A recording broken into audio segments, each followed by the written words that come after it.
What was the most important era in human history? Ask anyone, and you'll probably get the same few answers. The Renaissance, with its explosion of art and science. Maybe the Roaring '20s, a decade of jazz and reckless abandon. Or the '90s, the dawn of the internet age we all know. But what if I told you they're all wrong? What if the single most transformative, chaotic, and downright inventive period in all of history is one we barely even talk about anymore? A forgotten 25-year sprint that didn't just change the world, it literally invented the one we live in today. I'm talking about the years between 1955 and 1980. Forget everything you think you know? This wasn't just some dusty black and white prelude to our modern world. This was the main event. It was the big bang of culture, technology, and social upheaval, all crammed into a single generation. This was the quarter century that gave us rock and roll, the space race, the birth of the teenager as a cultural and economic force, the sexual revolution, the personal computer, the video game arcade boom, and the very first whispers of the internet. It was an era of constant, dizzying change, lived entirely under the terrifying shadow of the Cold War and the threat of instant nuclear annihilation. It was a time of both incredible optimism and crippling paranoia, and it shaped us in ways we're only just beginning to understand. Most history channels will show you grainy footage of hippies and moon landings, but they miss the real story. They ignore the hard data, the numbers that prove just how insane this period truly was. We're going to look at the numbers they don't show you. We'll show you the mind-boggling spike in patents per capita, a creative explosion unlike any other. We'll explore the economic data showing this was the only time in recorded history when global living standards literally doubled in just 20 years. And we'll dive into the chaos. The shocking crime waves, the unforgettable fashion crimes, the demographic cliffs caused by new birth control, and the one graph that proves without a doubt why the 1970s were actually far wilder and more revolutionary than the celebrated 1960s. Let's start at the beginning, 1955. On the surface, it looks like a quiet, conservative time. The era of picket fences and black and white television sitcoms. But beneath that calm surface, the world was being rewired. This was the year Ray Kroc opened his first McDonald's, standardizing fast food and changing how we eat forever. It was the year the first transistors started appearing in consumer radios, shrinking technology down and paving the way for everything from pocket calculators to smartphones. It was also the year a rebellious young singer named Elvis Presley exploded onto the scene. His electrifying performances on television sending shockwaves through society and signaling the birth of youth. Culture as a powerful, disruptive force. Teenagers weren't just kids anymore. They were a market, a movement. And in that same year, the first oral contraceptive pills began clinical trials. A quiet medical development that would soon ignite a global sexual revolution. These weren't isolated events. They were the first tremors of a massive earthquake. Then came the 60s. We all know the story of Woodstock, flower power, and the Beatles. But the Cultural Revolution was just one part of the story. The real revolution was happening in labs, in government buildings, and in the skies above. The space race between the US and the Soviet Union wasn't just a political contest. It was the single greatest driver of technological innovation in human history.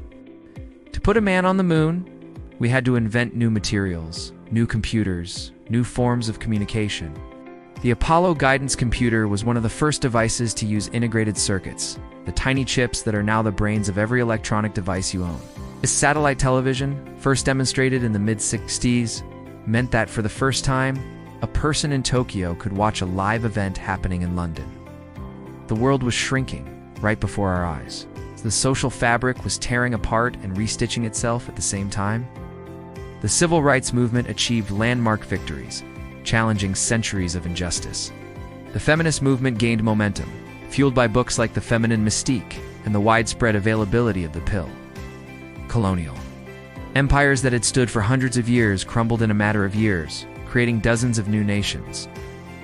All of this was happening simultaneously. It was a period of intense conflict, but also incredible progress. People were questioning everything: authority, tradition, identity, and the very structure of society. But if the 60s were a bonfire, the 70s were a wildfire. Many dismissed the 70s as the hangover decade, a dreary era of bell-bottoms, disco, and economic stagnation. But this is where the story gets really interesting. The 70s were the true decade of freedom, and often of chaos. The social revolutions of the 60s didn't just fade away, they went mainstream. The cultural experimentation became even more pronounced. This was the decade that gave us punk rock, a raw, angry rejection of everything that came before it. It was the decade that saw the birth of hip-hop at block parties in the Bronx, an entirely new art form created from turntables and microphones.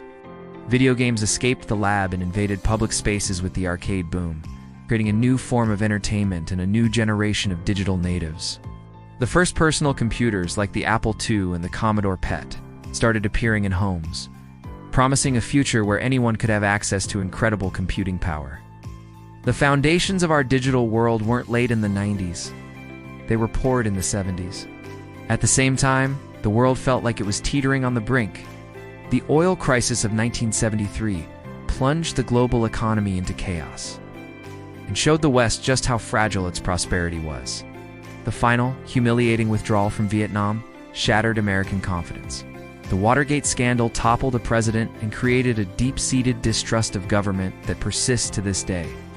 There was a sense that the systems people had always relied on were failing. Crime rates in major cities soared. It was a paranoid, uncertain time. But it was also a fiercely creative one. Out of that paranoia and uncertainty came some of the greatest films ever made, gritty, cynical masterpieces that reflected the anxieties of the age. The environmental movement was born as people started to realize that our industrial progress came at a heavy cost to the planet. And then, just as the decade closed, we entered the 80s. The chaos of the 70s began to crystallize into the pop culture we now remember with such nostalgia. The Cold War paranoia of the previous decades didn't disappear.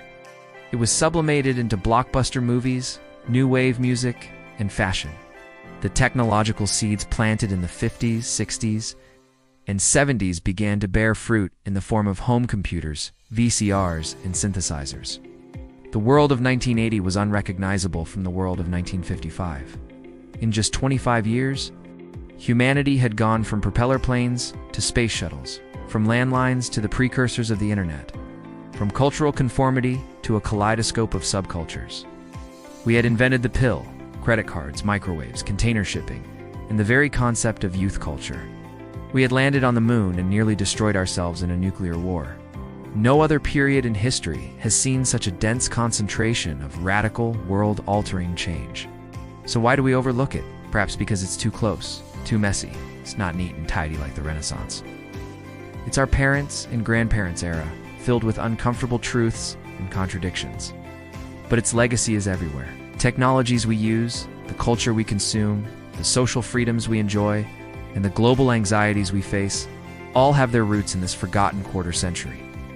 Which brings us to a final terrifying question. We look back at the people of 1955, who had no idea their world was about to be turned upside down by forces they couldn't yet see. Are we in a similar moment right now, with artificial intelligence, genetic engineering, and climate change all accelerating at once? Are we living through the sequel to that incredible era, just like the generations before us? Are we sleeping on it again, completely unaware of the tidal wave of change that's about to hit? Thanks for watching. If this made you rethink history, make sure to like this video and subscribe for more deep dives into the stories you thought you knew. Let us know in the comments what you think was the most important invention from this era. See you next time.